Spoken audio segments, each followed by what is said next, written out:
প্রিয় দর্শক শ্রোতা, আসসালামু আলাইকুম। আশা করি সবাই ভালো আছেন।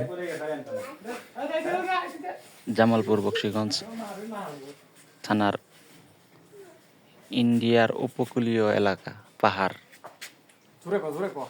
আমরা সবাই পাহাড়ে বেড়াতে আসছিলাম। দেখেন আমাদের পাহাড়ের দৃশ্যটা খুব সুন্দর, এত সুন্দর পাহাড় যা বলার মতো না। না দেখলে সবাই মিস করবেন, এসে দেখে যান আমাদের জামালপুর বকশীগঞ্জের পাহাড়। যেটা একটা বিনোদন কেন্দ্রের একটা বড়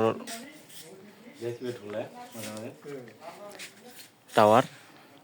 এটা সম্ভবত মাটি থেকে 5 তলা উপরে, যে আপনার মাটি থেকে 5 তলা উপরে। অনেক সুন্দর পাহাড়। এটাই আমাদের গারো পাহাড়।